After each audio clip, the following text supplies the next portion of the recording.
Okay, so um, have you ever had one of those days where you just look up and time has like completely vanished? Oh, absolutely. You know that feeling, right? Maybe you've got this massive to-do list just staring at you, Hmm. work stuff, recording, editing, Hmm.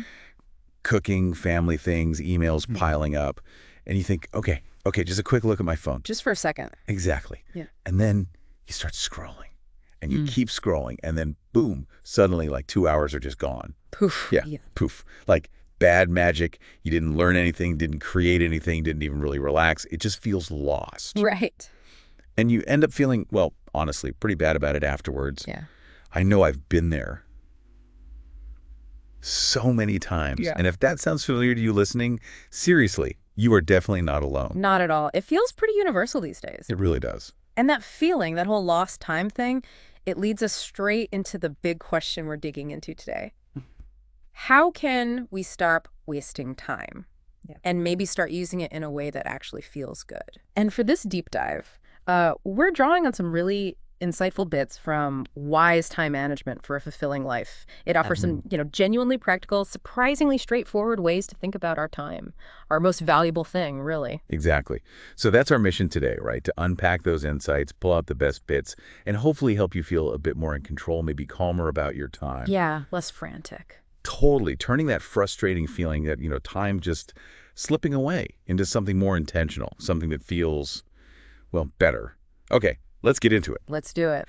So first up, the book suggests something that sounds almost too simple, but apparently it's really eye-opening if you feel like your time just disappears. Okay. It's just knowing where your time actually goes. The advice is try, maybe just for one day, writing down everything you do hour by hour. The time log. Yeah. Yeah. It's so basic, Rebbe. But what's the real power behind that? Why does it work? Well, it's incredibly revealing. A key point from the source is just how bad we often are at estimating where our time goes. Really? Yeah.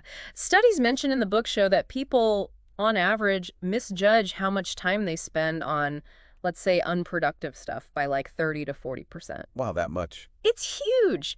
We think we're being busy or focused, but tracking it like that often shines a light on this big blind spot. It shows you exactly where those sneaky time sinks are hiding. Okay, so it's not just about knowing.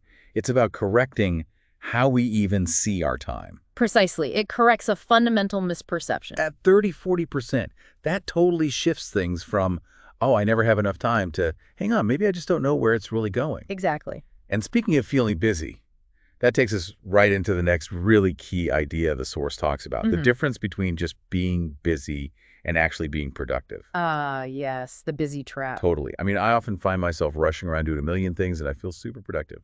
But then, end of the day, I look back and think, what did I actually get done that mattered? It's a common feeling. So how does the book help us tell the difference? Well, it really challenges you to ask yourself, okay, all this stuff I'm doing just to be busy, what's the real outcome? Right.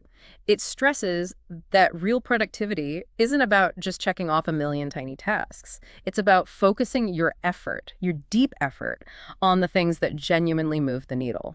Deep effort. Yeah. The material makes it pretty clear doing, say, 3 really important things with proper focus, that's way more powerful than spreading yourself thin across tons of smaller, less significant tasks. So impact over activity. Exactly. It's a reminder to go for quality, not just quantity, with your effort. That makes so much sense, like focusing on the vital few tasks, the 20% that give you 80% of the results, instead of just churning away endlessly. Precisely that principle. Now, that scrolling story I mentioned at the start, it perfectly sets up the next tip, which is about setting time limits, specifically for your phone or maybe certain apps.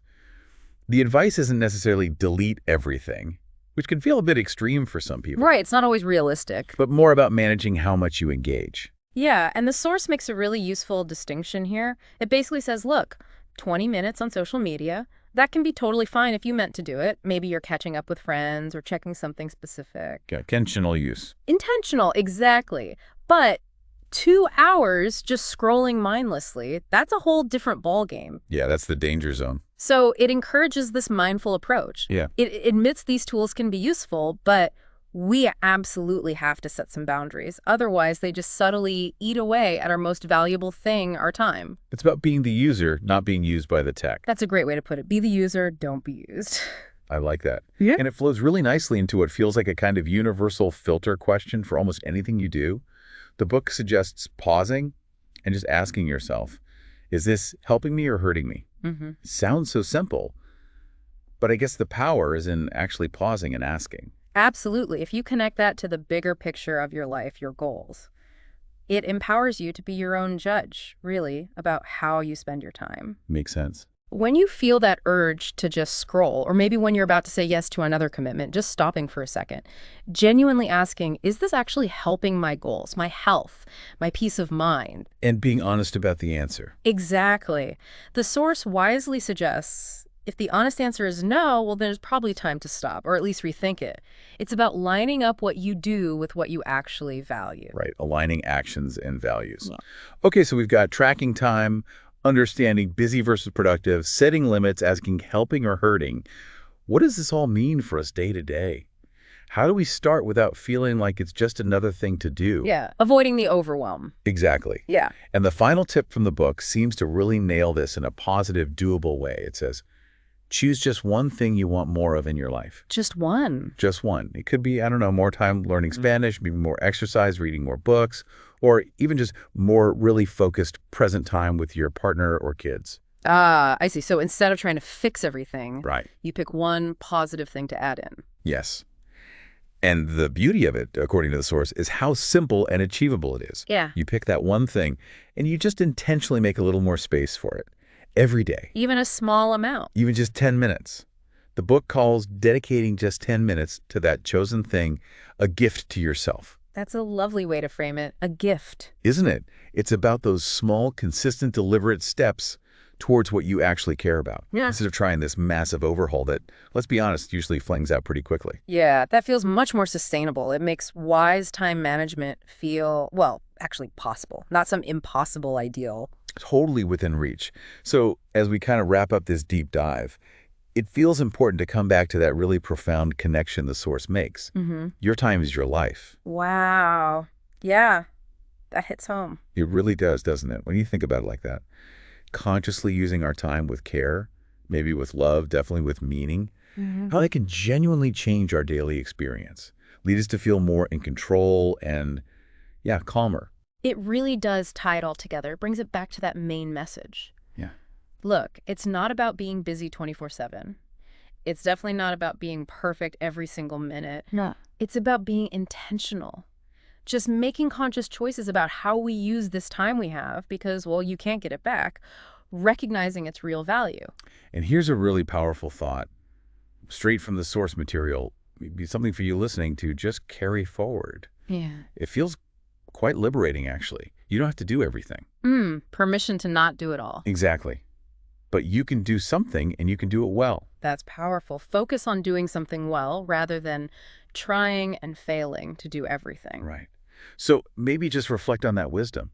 Think about what's just one small intentional step you could take today, even right now, to use your time a little more wisely, building on some of these ideas we talked about. It's just one small step. That feels like a great place to start.